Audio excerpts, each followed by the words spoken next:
Hey everyone, we're back again from BarcaFutbol. This is our third episode. We did Oriel Romeo last week, and thanks to everyone who came in and watched it. For those who follow us, you will know that we've been writing about İlkay Gündoğan. We're already obviously excited about his joining Barca and excited to know what he brings to the team. But before we go into it, Dom, how have you been? And how was the week? Yeah, I've been good. To be completely honest with you, I really am looking forward to these things. It's just the excitement and the enjoyment of creating content regularly. It hits different, It's nice. It doesn't really help that Scotland suddenly decided to give us some nice weather. All of a sudden, when I have to write a lot, it's like sunny outside and you just want to go out, but I can't really complain too much. So let's get started. Okay, that's İlkay. Started his senior career with Nuremberg, 2009, Dortmund, a 5-year spell, then Man City, a 7-year spell, and now FC Barcelona. This is where I started comparing him with Pedri. This is their performance map. So if you look into the middle, it's almost like the same player. Obviously, But Gundogan's a little bit more physical, for sure. Pedri is not the most physical. But if you look at everything else, it looks like a mm, carbon copy. Gundo definitely scores more goals than Pedri, for sure, at least last mm. year. So that'll be interesting to see what happens. If I go one step further, what do you make of it? Interested in your opinion. So the thing is, I always kind of saw, well, always, I kind of saw Gundogan as someone who is more of a carrier of the ball, not exactly the most proficient passer when compared to the very elite. Oh, of course, he is very established in the ball. There's no denying that. But I feel like when it comes to pure creative numbers, I've compared him myself to both Pedri and De Jong even, and it seems that the Barca midfielders are more creative with their passing altogether, I would say. So it's something that he can do, obviously. Gundogan can do it from deep and also higher up the pitch. But it's not something I would always rely on him to do. So I would rather have some other players in that creative on the ball role potentially than Gundogan, to be honest with you. And the recovery thing is interesting, yeah, because when you look at the number of duels he engages in and just the pure high recoveries and the pressing numbers, at least compared to other Premier League midfielders, he's not that impressive. Well, or maybe should I say he doesn't have much volume when it comes to pressing much or dueling much, but he is efficient. So when you do kind of limit how much he has to do, he can do it efficiently and he can optimize that. He's a Pep player after all, and Pep is very specific how he likes to press and how he deploys his high press. And I feel like if the system kind of takes into account that Gundogan is not really young that much, he doesn't really have the legs to do a lot. But if he is very specific in when he presses and how he presses, he can be very effective. And I think that's where the stats kind of reflects that. It's just interesting, yeah. And that'll be interesting to see how that plays out from their characteristic perspective, from their ball playing ability and what they're naturally strong at. I'll keep going.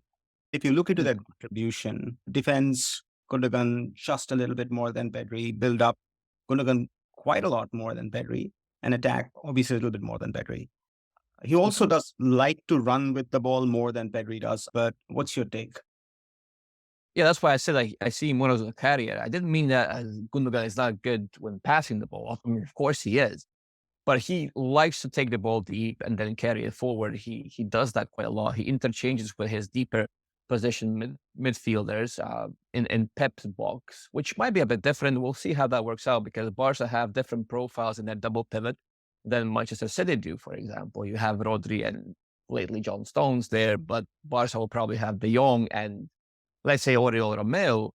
And then that means that you have a big carrier in that double pivot. And we'll see how that affects Gundogan's contribution to the build-up specifically, because, and we'll touch upon this later, but depending on where Xavi deploys him, I feel like these graphs that we see just now, they might change. They might change because Barca, depending on which role he gets, it might limit one of his contributions. So either the build-up or the attack. Of course, he is very, very accomplished, has a very wide and vast profile. So that means that he kind of does everything. But in this Barca setup that we currently play, it's likely that one of these aspects that we see gets a bit limited. Now, this is their, just how they pass the ball. Well, I think this kind of reinforces the whole premise of our blog piece, because there, as you know, I argue that Pedri can somehow replicate Gundogan's deeper presence, while he cannot replicate his higher presence. And I think this graph in particular kind of reinforces that, because if you have basically the same player on the ball, that in deeper areas, that means that if you put Gündoğan on the right, he basically does similar things to Pedri. And on the left, higher up the pitch, that do they act the same there? Can they perform the same there? That's the big differentiator here. But I can see this. I can see the eye test confirming that they are, well, not the same player, but very similar in certain regards on the ball, especially in those deeper areas where they can both be influential in all the phases of the game, and they are immediately Barca's best first and second phase players. So it just depends on what can they offer in the other role that they obviously there's two of them, so they can't occupy the same role. One of them has to occupy the other role. So for me, it's who can make a unique contribution to this team, who can make something different, who can do something that the other one cannot. They're like probably going to be the build-up people for Barca from that midfield. But they're so similar. It would be really interesting to see how these two connect with each other and actually play the game. All right, moving forward. I just wanted to capture some of their abilities. Again, nothing really very drastic. If you look at aerial duels, okay, Gondogan wins a little bit more than three. Yeah, sure. Crosses, neither of them is a cross master and not expected from their roles. Dribbles, both love to dribble, almost the same if you can. They're both good at it, let's be honest about that. If I keep going, and here also, if you look into it, it's not very different. I was surprised by Pedri's number of shots. I didn't think it would be higher than Gündoğan, but it is. Passes, they're almost identical. Tackles, they're almost identical from that perspective. You just remove the names and you just keep the stats. It'll be hard to, pick one. All right. I know you've been working on some clips, and stats are stats. And I always say stats don't always say the game. You've got to see the game. You've got to see what conditions were there, who was the opponent, how did they play. So I'll pass it back. But I want to discuss with you as we see his game playing from video clips. Excellent. Now, this first clip, now, bear in mind, these are they're simple clips, but they're effective. Now, Gündoğan left half space right here, starts in a slightly deeper position. City start moving the ball through the pivots into Gündoğan, lays it off, makes a run next to Haaland and into the box. He doesn't get in touch with the ball here, but what is important is his reception here, quick layoff, and immediately turns and attacks the space. Yeah, attacks the space. Also, he can, if you use this in link-up play, that'll be amazing. They have a Haaland, which we don't, but you can see that. You can see that, and Lewandowski can do it. He's been shaky in some aspects last season, Lewandowski, but he can do this. He can do this. He can combine with his interiors. He can combine with deeper presence midfielders, and this can work for Barca. Yep. And Gündoğan just being this half space penetrator. He starts in the half space, and Xavi loves for his midfielders to kind of attack that space through this channel. That's why Gavi and Fran Kessie, for example, have been, Kessie is more of an idea player because he was brought in to be that, but that ended up being something different. Well, that's a different topic altogether. But Gavi is sometimes the outlet, which he shouldn't be, but the role that he plays in the left side kind of forces him to be that. Yep. Gündoğan can be that to a much, much more efficient level. Right, that's the first clip. Second clip, very similar. Receives in the half space, higher up, controls the ball in the chaos, combines with his winger, darts forward into the box, cut back. It doesn't end up in the goal. Perfectly gives us the idea of what he can do, especially if you consider that this was a highly vertical move by Man City. The ball essentially skips over the whole second phase, whole middle of the pitch, and Man City attack in a couple of moves very quickly up the pitch. They do stop here for a second, but then again, it's highly vertical again. And you can see Xavi, or rather Gündoğan, in this system that kind of similar to Xavi's thing. We go forward very quickly, very vertically, and we attack. We just go boom, boom, boom. I still don't think like we play this clean from the setup, the layoff, the cutback. It'll be interesting if he can do this and if you have a clean system like this to take advantage of that. Yeah, that's a good point, because everything City do is, well, it can be robotic at times. Sometimes you need those patterns and you need those robotic movements because the players are more comfortable if their roles are well defined and if they know what they're doing at every single time. So we'll see. But again, just something that Gundogan can give you in that more offensive left interior role. But next, I want to touch upon Gundogan in a slightly deeper presence. He does come deep. He interchanges with his pivots, with his teammates around him, as you can see here.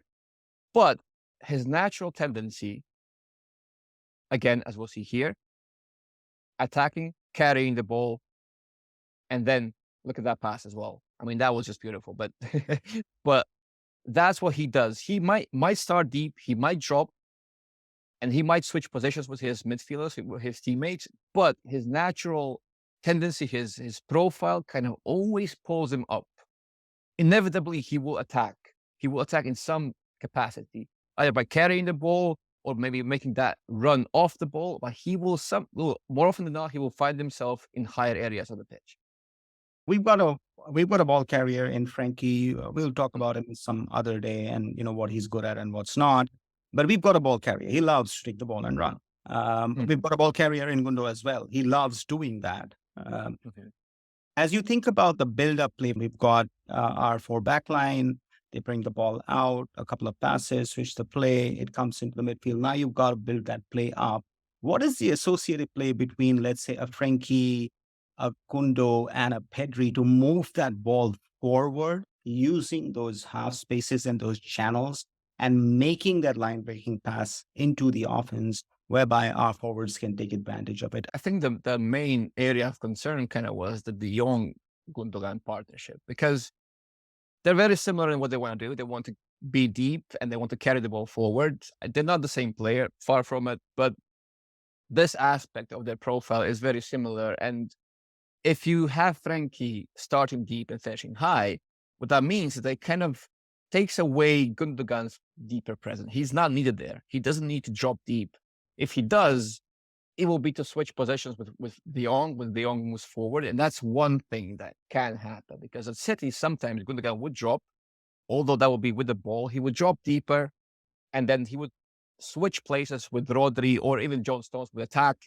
So one of them has to be deeper and one of them has to be higher, because if they're both high, then you don't have a deep presence. If they're both deep, you don't have a high presence. And it is a point of interest here because obviously there's some overlap, and that's not ideal ever. We've seen overlaps ruin the whole teams, such as Coutinho and Messi and Griezmann and Messi and all that stuff. So, so we are well aware that overlap can kill projects and systems unless it's properly addressed. This is not a Barca team. This is City, and they play like City. And if you look at the game or just those few sequences, it's so different. And they have been coached in that manner for sure.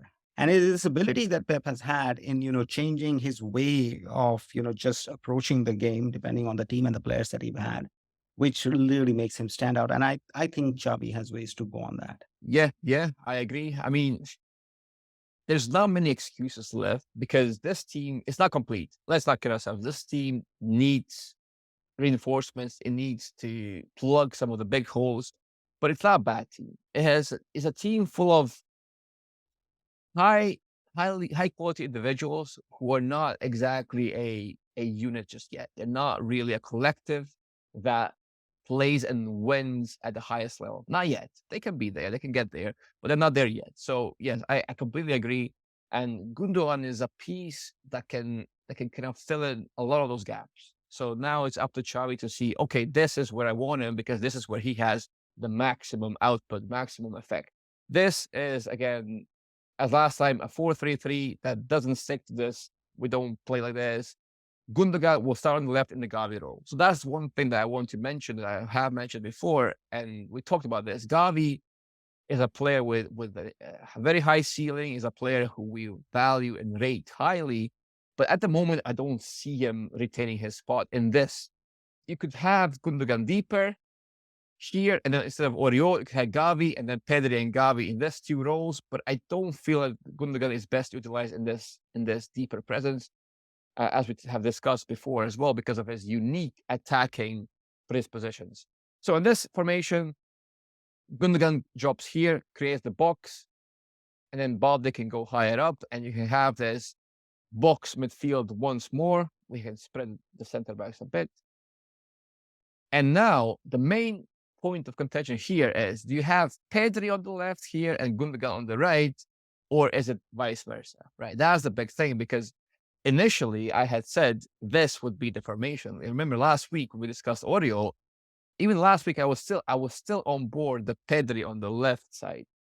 But then I started looking at Gundogan a bit more, and I started to compare the two players. And what became evident to me is that this role of Gundogan on the right side is more of a deeper presence. So he'll be here, and Pedri will be here with Balde. So it would be more of a diamond kind of thing. When you switch to the traditional four with Gundogan on the left interior spot, Gundogan and De Jong are basically in the same line of sight, and both are ball runners and ball carriers. And that's like, it's interesting how that's going to work out, especially during a game when we are trying to attack. I will show you this. So I thought about that. I thought about that overlap a lot, and it bugged me. It bugged me for a while, because I thought, if they're both there, there's an overlap. So how does Barca fix that overlap? And one thing I have mentioned just earlier in this episode is they interchanging positions. So one goes higher, one goes deeper. That's what happens at City, sometimes with Rodri, and that could happen here. But if you look at De Jong's area of touches and compare it to Gavi specifically, you can see that that De Jong kind of stops where Gavi kind of begins, right? So Gavi's position higher up here and in the box, this is where he's more utilized. He's more active there, and De Jong is more active in this area. So it would essentially boil down to De Jong carrying the ball and then combining with Gundogan higher up. And this is another point against Pedri in that left interior role, because this role limits that player's build up and just first and second phase involvement. And I feel like Pedri is just too good to be limited in that scope. You need Pedri highly involved across all the phases. You need Pedri to be that presence deep and then have the freedom to move up when he wants to. And in this role, I don't think he gets that, because Gavi, comparatively to Pedri, he tallies less touches. He sees much less of the ball, and he's much less active. That could be because Pedri is also a better player overall. There's no escaping that fact as well. But at the same time, is the role limiting Gavi and just kind of very specializing him. He has a certain role that sees him go up the pitch, bombard the box, tally touches in the box, tally offensive duels. And when you compare Gavi's duels and touches in the box to Pedri, he is a midfielder, actually, the whole team. He's a midfielder who has the most touches in the box and most offensive duels. So it is the role that puts him in that position. And then it's his profile, which is not that of a goal scorer or a creator, that kind of limits his output in that role. This is all good and fine. It's a clean piece of board. We can move people around. We can talk about it. But when you think about the teams, they're going to press. They're going to press from the get-go. They're going to not leave our midfielders just like that. Just watch the Arsenal game. That was just a friendly. And look at the press that came from Arteta's guys, right? When faced with this press, one, I haven't seen us always react very well. We may, of course.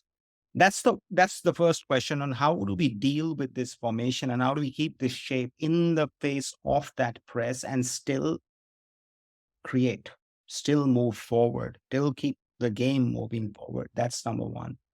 And number two, I agree with your hypotheses and your analysis that yes, in this formation situation, Gavi sits on the bench, but that's a challenge. Number one, he's not the kind of player who's going to take sitting on the bench very well. That's one.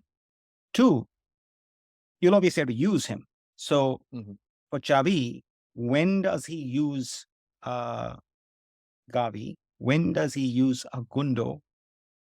Are they interchangeable? I don't think they are interchangeable. Then how does this come together? Like what's his team selection process going to be like, depending on the kind of opponent that he's going to face or the kind of games that we're going to play? Right. Well, to answer the first question, in the face of a press, Gundogan can be a deeper presence. We saw him actually, and under pressure situations where he has to receive the ball from the back line, he has to turn, he has to navigate through those tight spaces and then recycle or link up with the players. He can drop here wider and be an extra outlet, and then Balde is the one that attacks space, of course, and he is the one that benefits from the low distribution that we have in this area, because Gundogan can be this distributor, and Christensen can be distributor, and Koundé can be distributor with diagonal balls.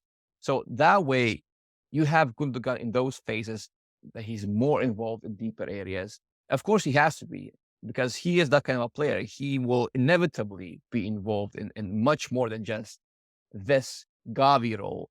Whereas Gavi, to come to the second question, he can be a rotational piece. He will have to accept that he's a rotational piece at times, unless Xavi goes for benching Oriol and then having Gavi. This will be Gavi then as the left winger again. But then I feel like that position is still under optimized, sub-optimized, because Gundogan kind of takes it to a different level if he's played there. So it will be interesting to see. Gavi is very young. I think he has to know that he is currently not better than Pedri or Gündogan, or he's not really in the De Jong mold either. So he has to accept that he may be used more sparingly next season, which is not a bad thing. It's not a bad thing. It kind of adds to this whole competitiveness thing as well, but it also means that we don't have to play a youngster week in, week out and have them all burn out.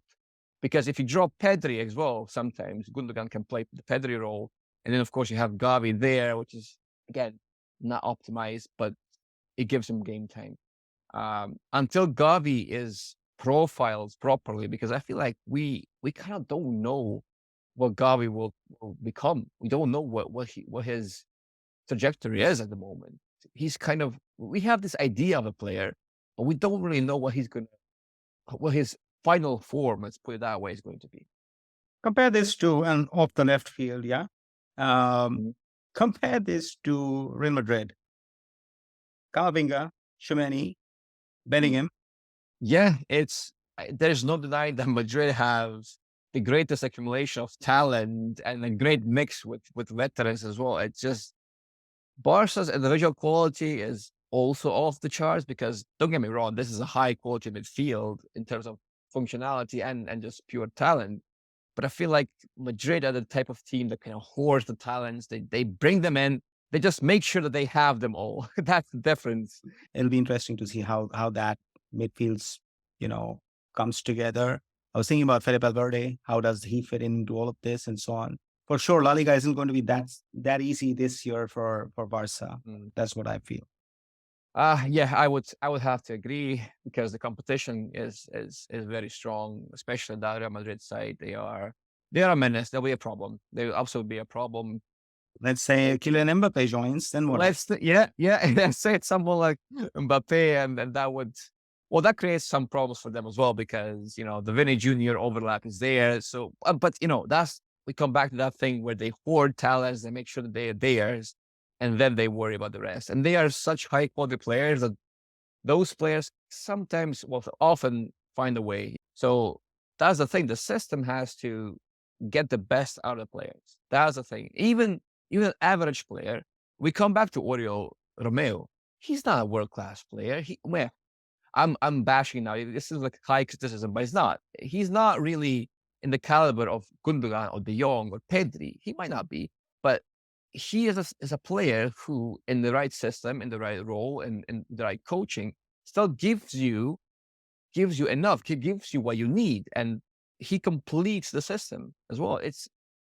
it's that sort of thing where a player doesn't have to be world class to be useful. How would be a build-up play in your mind? With this formation, how does the ball come from Araujo or Kunde or Christensen, and how does it flow? So essentially, Oriol or De Jong are the first receivers, right? And now this depends on which route you go. If you go into Oriol, he's not going to make a highly vertical pass. He's going to recycle the ball to either Kunde or De Jong or Pedri. Now, this is where Pedri comes in as this right interior, because this role right here is the more build-up focused role. This is the role that kind of gives Pedri the freedom to drop deep and pick up the ball from Oriol and then pass it forward. Alternatively, you have De Jong who will carry the ball, and this will inevitably limit Gundogan, and he will have to either switch places or he gets limited to this area right here, kind of the box and the high half space where De Jong combines with him, Lewandowski, Balde, or Pedri. And his passing is underrated. He has good passing. It's a bit inconsistent. Yes, I agree. But the numbers also support this thesis. He is highly creative among La Liga midfielders, and especially among Barca midfielders. He's alongside Pedri as one of our most creative passers. So he can combine here. He can thread the ball to Gundogan, especially because Gundogan will optimize that. He will enable that through his movement. He will make sure that De Jong has a good passing channel to access this final third players. So that happens. Or if it goes into Kunde, this is likely going to be where Dembele gets into play by dropping deeper and carrying the ball forward. Pedri on this side, or Kunde goes directly to Balde or Gundogan, who attacks space in a more vertical manner. So That's the switch of play you're talking about. Yeah. So that's essentially the three ways. There's more, of course. You can go into Lewandowski, who can lay the ball off into Gundogan, who attacks space, or to De Jong, and then Gundogan kind of shifts here. The way Gundogan operates also depends largely on how the left-sided player operates next to him. It's Balde. It's going to be Balde probably, and that's very different for Grealish, and that impacts a lot. I talked about this in the piece in detail, so I'm not going to go into detail here because it'll be a long video as it is. But there's a lot of questions I need answering, and which is, it can be fun to discuss those, but we'll see how Xavi feels about them. The reality is what happens on the pitch, and what happens on the pitch is always different than what we think about sitting here. Theorizing sitting here is much more easier, right? The left interior spot is what you're thinking about as a high 8, and that's how he plays the game. The season starts soon enough for us to know all the answers of how it all pans out. We'll come up with something new. Maybe it's a player, maybe it's a formation, maybe it's a game review, or maybe it's a young player whom we are profiling from La Masia. You'll have to watch to find out. That's it for today, and see you on the next one.